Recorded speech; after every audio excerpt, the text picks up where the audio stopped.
This year, ang Christmas decor namin dapat aesthetic, mala Pinterest score.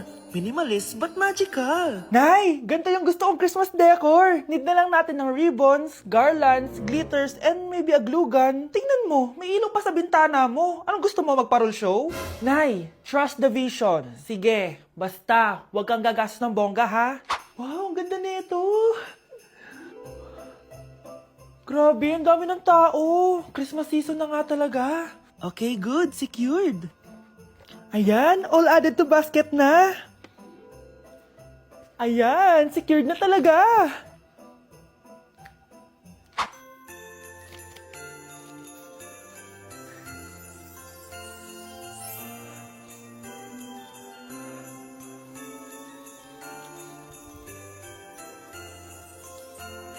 Anak, paubos na yung ribbon, no? Oh, eto, ribbon ng cake. Same color naman eh. Pwede na yan. Nay, masisira yung team. Magkaiba yung sukat, oh.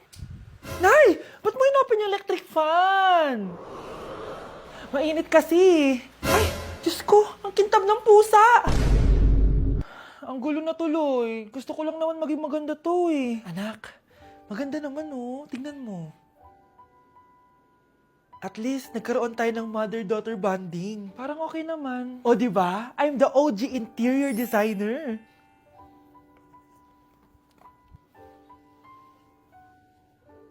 Hindi siya nagmukhang pang Pinterest dahil mas maganda yung ginawa namin.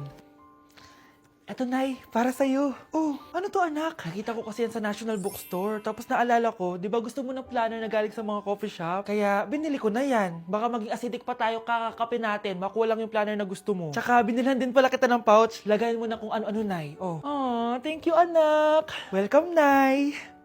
1, 2, 3.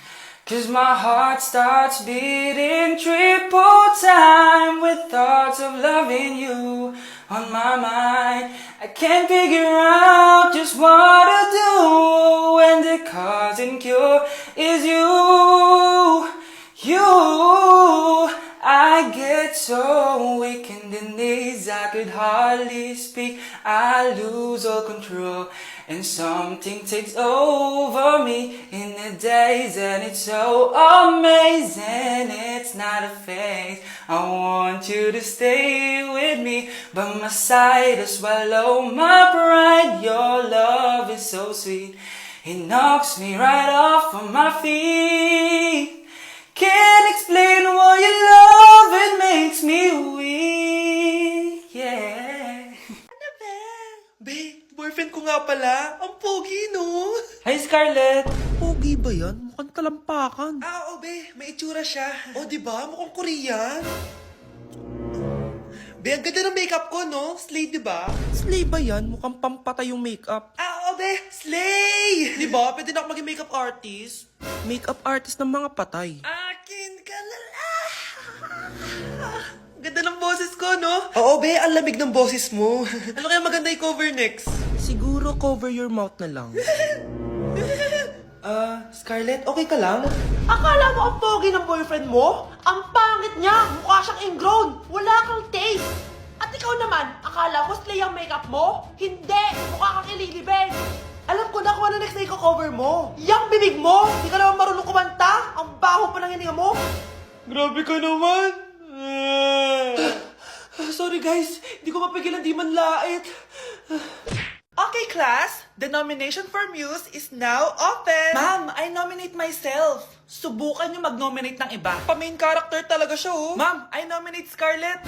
Hala, maglalaban sila. Ooh, ang dalawang magkaribal. Ay nako, for sure mananalo ako. Let's fight fair and square. Okay, we have 2 candidates. Unang tanong, anong meron sa inyo na wala sa kalaban nyo? Ang bagay na meron ako at wala siya ay yung mga mansyon namin. Mamahalin namin na sasakyan, mga luxury bags, for sure wala siya nun. Ang bagay na meron ako at wala siya ay ang mga taong nagmamahal at sumusuporta sa akin. My family, my friends. Walang kwenta ang yaman kung walang nagmamahal sa'yo. Oh, burn! For my final question, bakit ikaw ang deserving maging muse? Obvious naman, di ba? Maganda ako, sexy ako. Ano pa bang hahanapin niyo sa akin? I believe that being a muse is being a good role model.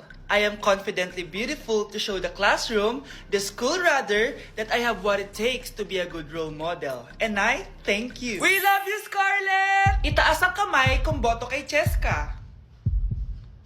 Okay? Itaas ang kamay kung boto kay Scarlett. Okay, Cheska! Panalo ako! Pwede ka nang bumalik sa upuan mo. Meron na tayong bagong muse, si Scarlett! Deserve!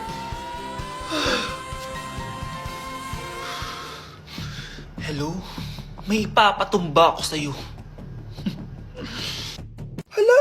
Iba na section ko! Saan yung section 1? Ba't napunta ako dito? Ito na ba yung section 1? Good afternoon, everyone, especially to all of the panelists, advisors, and especially to our co-researchers who attend this virtual conversation. So, good afternoon, everyone. Namamatay ng dahil sa iyo, ma'am. Ibig sabihin po nito ay kabayanihan ng mga Pilipino na isinakripisyo ang kanilang buhay para sa kalayaan ng ating bansang Pilipinas. Huwag lang tayo puro salita!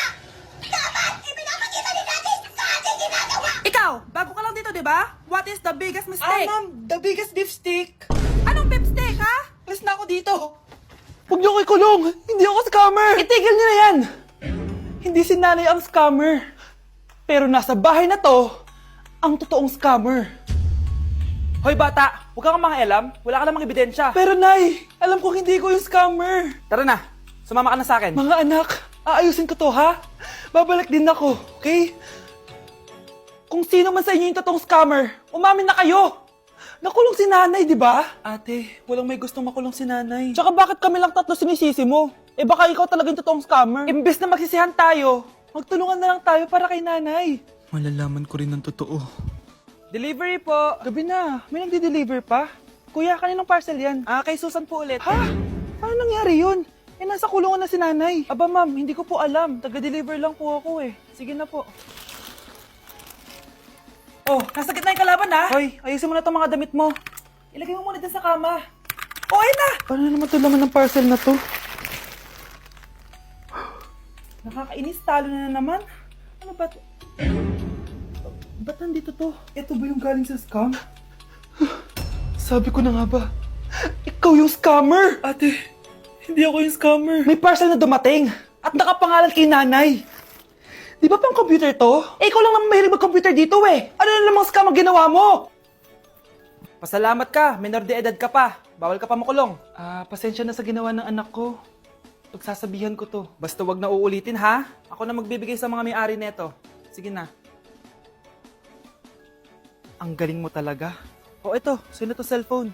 Akin tong pera. Mas kailangan ko to. Galingan mo pang mang-scam para mas marami tayong makuha. Bahala sa'yo. Makakaasa ka. Gagalingan ko pa. Di na ako natutuwa sa inyo, ha? Number 3, ano ang pinupuntahan sa Bohol? Ma'am, Yes, Cheska. nasa 200 pesos to eh. Resort, ma'am? Anong resort, ha? Chocolate Hills yan! Umayos na kayo, ha? Ano ang pambansang pagkain? Ano yung pambansang pagka... ma'am, favorite ko yan! Sige, Samantha. Napaka-basic naman neto. Tanghulo, ma'am! Pinaglolo ko na ba ako dito, ha? Puro kasi kayo TikTok. Adik na kayo. Ang sarap kaya nun, ma'am. Try nyo kaya. Ang pambansang pagkain natin ay adobo, hindi tanghulo. Gawin kitang tanghuli dyan eh. Okay, kakalma na ako ha. Ang makakasagot neto, perfect na sa exam. Ano ang pambansang laro natin? Pag nasagot ko to, mas mataas na yung score ko kay Samantha. Ma'am! Scarlett, umayos ka na ha. Sige. Ang pambansang laro natin ay 8-ball pool. Anong 8-ball pool? Ornis yun! Perfect ka na sa akin. Perfect 0. Mali ka, ma'am. Halos lahat ng kakilala ko dito naggaganon. Yun yung pambansang laro natin. Oo, desisyon ako. Ayoko na. Magre-resign na ako. Uy, sorry. Ikaw! Yung nakita ko nung isang araw sa coffee shop. Oo. Mukhang nagmamadali ka. Wala na kami ng jowa ko. Pinagpalit niya ako sa masikat sa akin. Mukhang masakit yun ah. Pero mukhang okay naman kayo kahapon ah. Yun na nga. She finally admit it. May iba na siya. Well, if she finally admit it, hayaan mo na. Kung kayo talaga, kayo talaga. Alam mo, feel ko magaling ka sa pag-ibig. Why don't we have a talk? Malapit lang yung bahay namin. Actually, may gagawin ako mamaya. Pero mukhang afternoon wala naman na. Bigay ko na lang sa'yo address ko. Tagal mo. Sorry naman, no? Tampo ka na yan. Tara na nga, dami mo sinasabi. Sa tagal ng panahon. Ang ganda pala ng view dito, no? Kasing ganda ng mga mata mo. Huy! By the way, kamusta ka naman? Eto, ganun pa din. Tuwing malungkot ako, tumitingin lang ako dito. Nagiging okay na ako. Anyway, nakakatulong naman ba ako sa pag-move on mo? Okay lang. Andito naman ako para sa'yo hanggang sa maging okay ka. Hawak kamay naglalakbay. Ikaw, Miguel, ayaw na kita lumalabas ng bahay. Naintindihan? Ano? At pwede ba? Huwag ka nasasama dun sa kaibigan mo hampas lupa na yon. Dahil ayoko ng ganong klaseng tao ang magiging kaibigan mo. Ma! Para sumusobra ka na ata! Sobra na ako nasasakal sa'yo!